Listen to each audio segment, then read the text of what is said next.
people, it's me, Anja. My pronouns are she and her, and welcome back to my channel for day 4 of my Honolulu trip.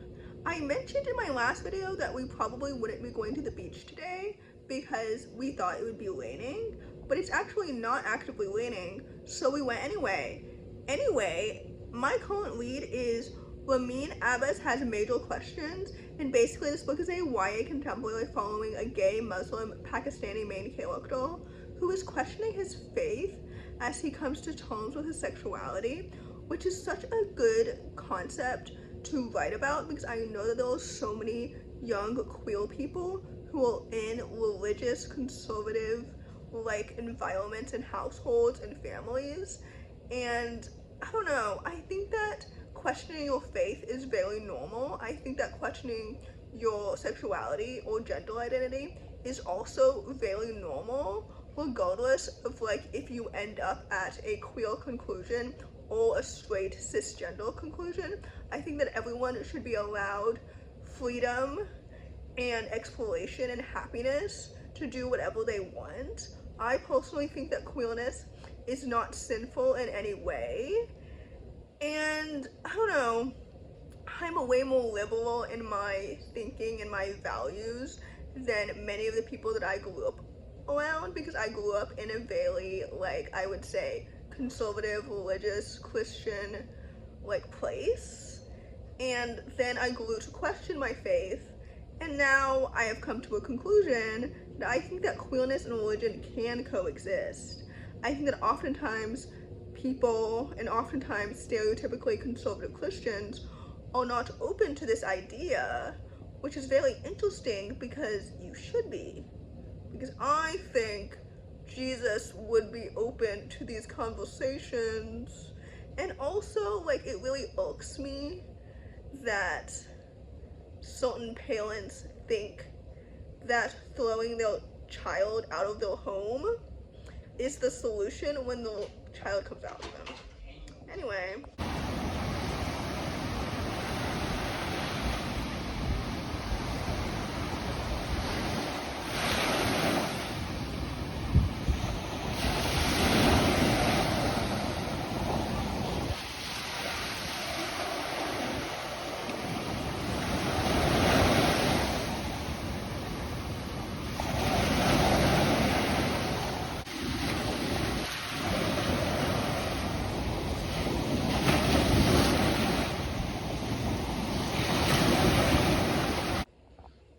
So I finished my book and I rated it 4 stars, but before I get into the review, I just wanted to quickly clarify that historically I've never quite talked about my relationship personally with religion, nor did I ever want to talk about my religious upbringing, because since I promote queer books all the time, I don't know, I just didn't want to invite that audience to my content, if that makes any sense, because I don't really like arguing with religious people who are so adamant that the Bible condemns homosexuality, for example, when I think the Bible celebrates it.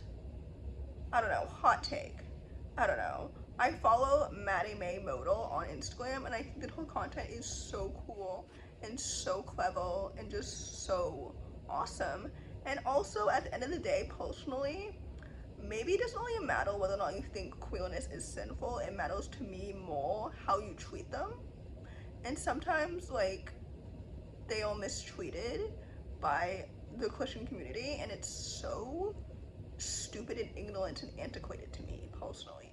I thought the foundation of the Bible was love and kindness. Why are you treating queer people so meanly, especially, people who treat queerness as if it's worse than anything else? What? Anyway, sorry, that's my soapbox. All that to say is that everyone's relationship with religion or their sexuality or whatever is so incredibly personal and subjective, and that's another reason why I never really want to speak on it, as if my opinion is better or superior or more right than anyone else's. So yeah, anyway, this book was really good and I rated it 4 stars because I really appreciated the characters and the romance and his relationship with his brother and his boyfriend and everything. It felt so well paced and so good. I also really appreciated the details about his religion. As someone who does not practice Islam, like I have no idea about anything that he was like questioning or anything like that. So I loved that representation. I also loved like his teammates and the soccer team and everything. And I just really enjoyed it. So anyway, with that said, I rated it 4 to 5 stars and I would definitely highly recommend it. The next book that I'm going to read is called She Drinks the Light, which is a YA urban fantasy, I think, following a black man character who's about to discover her family's legacy connected to vampires. I don't know, this book is for fans of Immortal Dark and Sinners. I love Sinners, obviously. I think it's such a good movie. But like, I didn't like Immortal Dark. We all know that if you watched my reading vlog. I always assume that all of my current viewers watching this video have seen all of my previous videos, which is an interesting assumption to make because I'm always welcoming new viewers. So it's like, maybe this is the first video you've ever seen by me. You know what I mean? Anyway, comment down below which video of mine was the first one you ever saw. So yeah, anyway, we're about to eat lunch and I'm going to eat another salmon bowl. So I'm excited for that.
People, so it's now the end of the night, so I'm going to end this video here.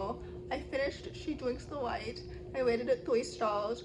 I appreciated like the world building with the West African culture and the casual queer representation as the main character is black and sapphic, but frankly I just didn't really enjoy how the world building was revealed given the vampires and the zombies towards the end, and like the sapphic romance I wasn't the biggest fan of given how it ended, you know what I mean? So I would say this book is reminiscent of Immortal Dark in the sense that, in my opinion, it was mid. So yeah, with that said, I don't know if they're all sequels or anything like that. Given how the book ended, I think it's a standalone, but I'm not sure if I would read anything in the future by the author. I don't know, maybe if they wrote something other than fantasy. I don't know. Anyway, I rated it 3 stars. So with that said, tomorrow is our last day of Hawaii, and I think technically we're leaving tomorrow, but given the time change, we're landing home on Friday, if that makes any sense. But anyway, in conclusion, if you enjoyed this video, please don't hesitate to give it a big thumbs up. Comment down below the pineapple emoji if you made it all the way to the end of the video. Thanks for watching. Subscribe to my channel if you're new, and I'll see you in my next video. Bye.